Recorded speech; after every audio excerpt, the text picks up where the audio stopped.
Depois de uma longa temporada sendo ativo com maior participação na minha carteira, o Tigar 11 ficou pra trás e agora o Pord 11 é a minha maior posição. E hoje eu vou mostrar os motivos que me levaram a aumentar minha posição nesse fundo.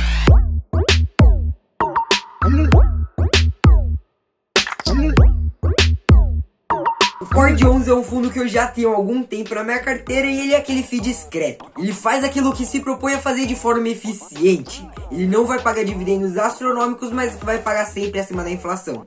Afinal, seu benchmark é o IMAB, um índice que está ligado aos títulos públicos ligados à inflação. O Pord é dirigido pela Polo Capital e gera renda investindo em CRIs. Primordialmente em CRIs pulverizados com garantias em imóveis performados, CRIs corporativos com alienação fiduciária de imóveis performados ou cessão fiduciária de recebíveis, além de CRIs lastreados em cessão de rendas de aluguel. Aqui já mostra um pouco do porquê eu gosto desse FII.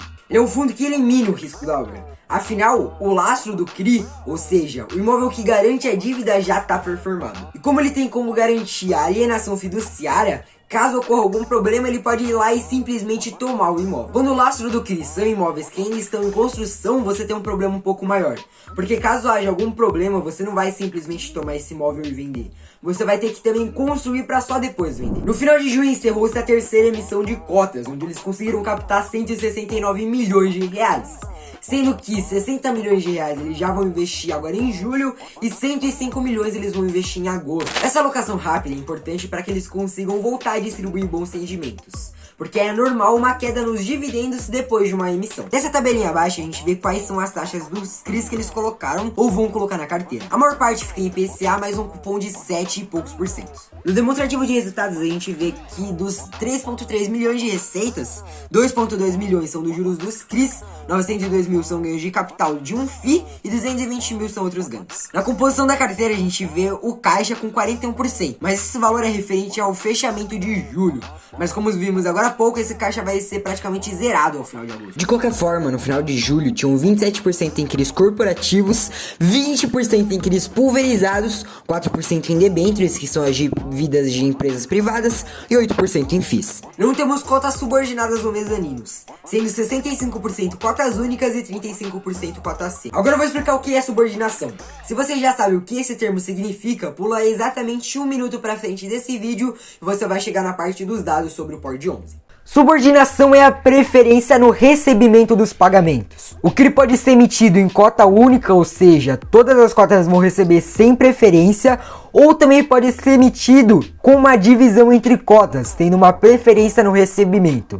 Nesse caso, ele vai ser dividido entre cotas sêniores, mezaninos e subordinados. As cotas sêniores são aquelas que têm a maior preferência no recebimento, seguido por mezanino e por último os subordinados. Essa preferência no recebimento vai ser usada caso haja uma inadimplência no CRI. Então a parte do dinheiro que for paga para a securitizadora, primeiro vão pagar todas as cotas sêniores, depois as cotas mezaninos e se sobrar vai para as cotas subordinadas. E por isso, por serem mais arriscadas, as cotas subordinadas tendem a receber uma taxa de juros maior do que as mezaninos. As mezaninos recebem um pouco menos, só que ao mesmo tempo elas recebem um pouco mais do que as cotas sêniores. Então as cotas sêniores são as que menos recebem. É a famosa lei do risco-retorno. Quanto mais risco, maior o retorno. Em relação aos indexadores dos CRIs, 27% são indexados ao IGPM, 37% IPCA, 15% pré e 21% CDI. E a taxa média de CDI mais 4,6%, IGPM mais 8,63%, IPCA mais 7,62% e pré-fixado de 10% ao ano. No relatório nós vemos as principais características dos CRIs, separados por CRIs pulverizados e CRIs corporativos. Aqui no CRI pulverizado nós temos algumas estatísticas. Nós temos 11 CRIs, um LTV médio de 75,97%, uma subordinação média de 21,84%, um spread de IPCA mais 8,75% ao ano, um volume de 73,5 milhões nesses CRIs, e as garantias que nós temos aqui são alienação fiduciária de imóveis e ou com obrigação do cedente. Aqui eu acho que o LTV não é ruim, mas poderia melhorar um pouco. Porque o que um LTV de 76% significa? Significa que a cada R$76 de dívida nós temos R$100 de garantias.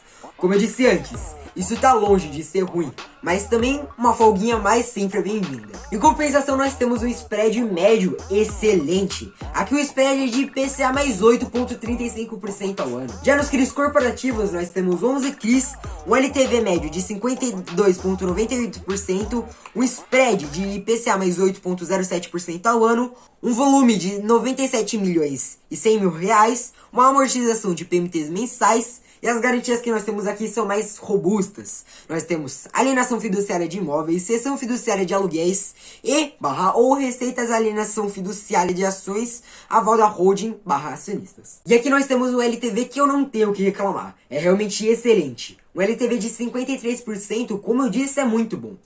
Porém, nós temos uma taxa um pouco menor do que dos CRIs pulverizados. Mas continua sendo bom. IPCA mais 8%. O Pord é um fundo muito equilibrado em relação aos indexadores. Então ele consegue fazer um bom balanceamento nos indexadores dos CRIs que ele tem em carteira, entre IPCA, IGPM, CDI pré-fixados. O que eu considero ser excelente, porque quando um índice cai, os outros podem estar subindo. Isso acaba balanceando. Como eu disse antes, esse não vai ser um FII que vai dar uma porrada pra cima e pagar 1,5% ao mês, porque essa não é a proposta dele. Ele é um FII que não se expõe muito ao risco. Então ele investe prioritariamente em CRIs, com lastro em imóveis performados, não investe em cotas subordinadas nem em mezaninos, também não investe em multipropriedade nem em loteamento, além de ter garantias bem robustas. Por evitar todos esses riscos e mesmo assim tá conseguindo pagar 10% ao ano, eu consigo ver uma assimetria entre risco e retorno muito boa aqui. Ou seja, eu acredito que o retorno que esse FII tá me trazendo é muito maior do que o risco que ele me agrega. Além disso, como eu disse, esse não vai ser um fundo que vai variar muito sua cotação. Então, raramente você vai ver ele negociando com um PVP muito acima de 1 ou muito abaixo de 1. Esses dias ele tava caindo por algum motivo que eu não sei qual é, mais de 4%. Tava aí negociando com PVP de 0,96, 0,97 e aí eu fui e aproveitei para comprar, tornando-se dessa forma a maior posição na minha carteira. Vocês podem ver minha carteira direitinho no próximo Estudante in the Game, que vai sair referente ao mês de agosto, só que vai sair provavelmente ali no primeiro ou segundo dia de setembro. E bom, o vídeo de hoje foi esse, eu espero que vocês tenham gostado. Não esquece de deixar aí nos comentários o que você acha do Pord 11, se você já tem carteira ou se você pensa em colocá-lo. Beleza? Não esquece de clicar no botão da fortuna, que é esse aqui, ó. Um abraço pra vocês, falou!